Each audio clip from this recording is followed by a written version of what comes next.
CHO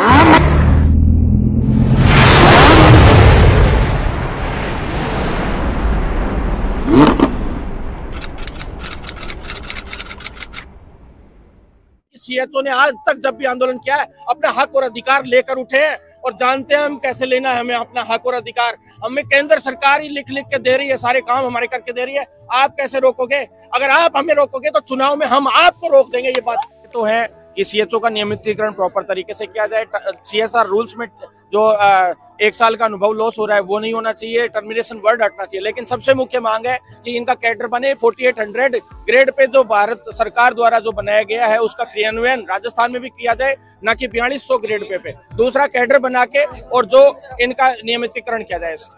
अगली मांग यही है कि भाई जितना 32+8 या 40,000 जो इंसेंटिव मर्ज करते हुए जो वेतन है इनका 25,000 प्लस 15,000 इंसेंटिव उसमें मर्ज किया जाए ताकि भ्रष्टाचार को बंद किया जा सके। और अन्य मांगे जैसे ट्रांसफर से जुड़ी हुई हो, चाहे अन्य छोटी मोटी मांगे हो, ट्रेनिंग फंड से जुड़ी हुई हो, बहुत सारी डिमांड्स हैं, उनको लेकर हम आज यहाँ इकट्ठे हुए हैं। आगे का क्या प्लान है आपका? जी देखिए, सभी साथियों की डिमांड्स है और अभी देखते हैं, इस पे हम लोग बैठेंगे, विचार करेंगे। सभी जो हमारे साथी लोग हैं यहाँ पे मौजूद है वो अगर कहेंगे तो जरूर लड़ेंगे। और दूसरी बात यह कि जब 10वीं फेल 10वीं पास चिकित्सा मंत्री बन सकता है तो हमारे इन सीएचओज में से भी 5-7 विधायक तो हमारे निकल सकते हैं। सभी का शोषण होता है और ऐसे में जो शोषण होता है, जब तक खुद पढ़ा लिखा युवा जागरूक होकर राजनीति में हस्तक्षेप शुरू नहीं होगा तब तक इसी प्रकार से भ्रष्टाचार होते रहेंगे, पेपर लीक होते रहेंगे। और जिस तरह से ये कैडर नहीं बन रहे, इनके नियमितीकरण नहीं हो रहा, बार बार इस तरह की समस्याएं वो जब तक विधानसभा में खुद उठाने वाले लोग नहीं पहुंचेंगे, संसद में उठाने वाले लोग नहीं पहुंचेंगे, तब तक ये इसी तरह से परेशानियां खड़ी होती रहेंगी। लेकिन ये मुद्दा बाद का है। अभी शक्ति प्रदर्शन इसलिए है क्योंकि हम जो भी शक्ति प्रदर्शन हमारा होगा वो आचार संहिता के बाद हम लोग अपने स्तर पे चुनावी तौर पे करेंगे। वर्तमान में जो शक्ति प्रदर्शन है वो सिर्फ और सिर्फ सीएचओ का शक्ति प्रदर्शन है और वो इसलिए है कि सीएचओ की सभी मांगों को हमें पूरा करवाना है, क्योंकि अंतिम 10-15 दिन बचे हैं। हम चाहते हैं कि उस 10-15 दिन में या तो सरकार जाग जाए, नहीं तो सरकार को इस चुनाव में हम लोग वोट की चोट करके ऐसा जगाएंगे तो जिंदगी भर याद रखेंगे।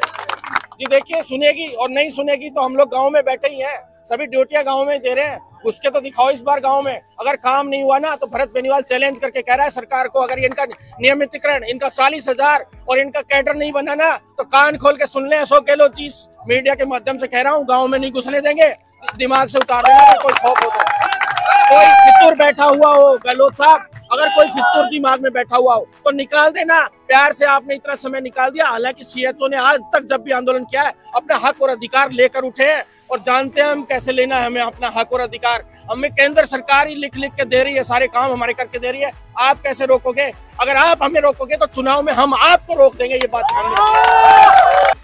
भरत बोस सीएचओ के लिए एक कृषि के रूप में आए हैं। हर संघर्ष में सीएचओ के में भरत बोस ने साथ दिया है और साथ ही नहीं, जीत लेकर ही उठे हैं। और हमें भरत बोस से यही उम्मीद है, इस बार भी हमारी 3 सूत्री मांगों को लेकर हम आए हैं और भरत बोस निश्चित ही जीत दिलाएंगे हमारे लिए।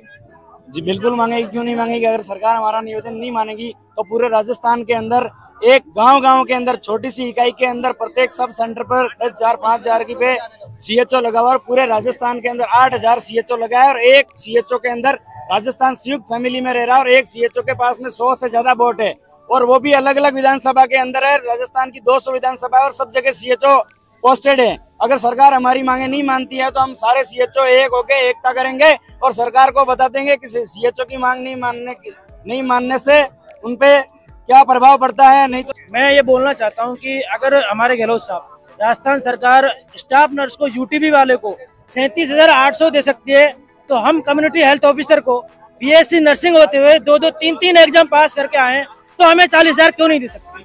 हमें 40,000 32+8 जैसे बिहार की तर्ज पे हमें भी एक मुश्त चाहिए, पूरा 40 चाहिए। और 3 हमारे जो 3 सूत्र। मैं आज के आंदोलन के लिए कहना चाह रही हूँ कि सरकार को हमारी मांगों पे बिल्कुल ध्यान देना चाहिए और हम एकदम मतलब वाजिब मांगे। हमारी कोई मुख्य 3 मांगे हैं जिनमें मतलब हमारा इंसेंटिव के तौर पे भी वैसे बहुत ज़्यादा शोषण होता है और तो हम उनको मर्ज करवाना चाहते हैं। मतलब पूरा 40,000 हमें एक साथ मिलना चाहिए सैलरी के तौर पे और 400 पे ग्रेड से हमें सैलरी मिलनी चाहिए। उसी के साथ हमें परमानेंट का, जैसे कि सेंट्रल गवर्नमेंट से ऑर्डर निकला हुआ है, उसी के मर्ज पे हमें परमानेंट भी करना चाहिए। और इसके साथ अगर ये मांगे हमारी पूरी नहीं हुई तो आने वाले विधानसभा क्षेत्र के चुनाव में हम पूर्ण रूप से इसका विरोध करेंगे। गहलोत साहब बहुत ही संवेदनशील सीएम है, तो हमें सभी सीएचओ साथियों को उनसे एक ही निवेदन है कि 7800 सीएचओ प्रत्येक ग्राम पंचायत पे लगे हुए हैं और हर एक सीएचओ जो है अपना लोकल लेवल पे सभी से आपस में मिलता जुलता है, सभी से बातचीत करता है। तो ये आने वाले विधानसभा के चुनाव में अगर हमारी सरकार नहीं सुनती है तो हम पर्टिकुलरली कांग्रेस सरकार का विरोध करेंगे, गांव-गांव जाके विरोध करेंगे। इसलिए हमारा निवेदन है, हमारी जो 3 मांग है जायज मांग है हमारी, हम किसी और कुछ नहीं मांग रहे, हमारा हक है जो हम मांग रहे हैं। सबसे पहली मांग हमारी है कि हमें 4800 ग्रेड पे जो है वो लागू किया जाए।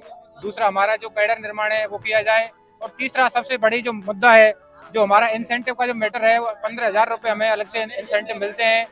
उस पर अब BCMO अपने लेवल पे धांधली करते हैं, भ्रष्टाचार करते हैं, जगह जगह ड्यूटियां लगा देते हैं, टारगेट पूरे नहीं हो पाते हैं। इसकी वजह से हमारे जो इंसेंटिव है वो पूरा नहीं मिल पाता है और इसकी वजह से हमारा शोषण हो रहा है। तो हमारा एक ही निवेदन है 25,000 प्लस 15,000 करके सीधा एक मुश्त 40,000 रुपये कर दिया जाए, जिससे किसी भी प्रकार का वित्तीय भार सरकार पर नहीं पड़ेगा और हमारा जो है आर्थिक स्थिति जो है वो भी ठीक हो जाएगी। इसलिए सीएचओ को राहत देनी ही पड़ेगी किसी भी कीमत पे।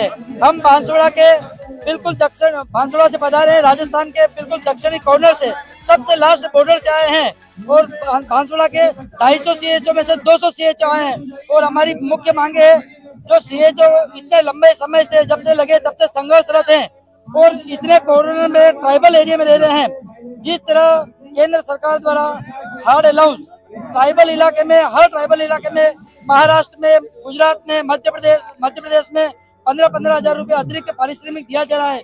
उसी तरह हम निवेदन करते हैं बांसवाड़ा डूंगरपुर ट्राइबल एरिया जो है प्रतापगढ़, वहाँ के सीएचओ को भी जो 15,000 हार्ड अलाउंस है वो दिया जाए और हम ये लेके रहेंगे क्योंकि हम वहाँ पर अंतिम कॉर्नर पे बिल्कुल कम सुविधाओं में भी सेवाएं दे रहे हैं। प्रत्येक ग्राम पंचायत में बेहतरीन सेवाएं दे रहे हैं और शुरू से संघर्ष कर रहे हैं और संघर्ष करते रहेंगे।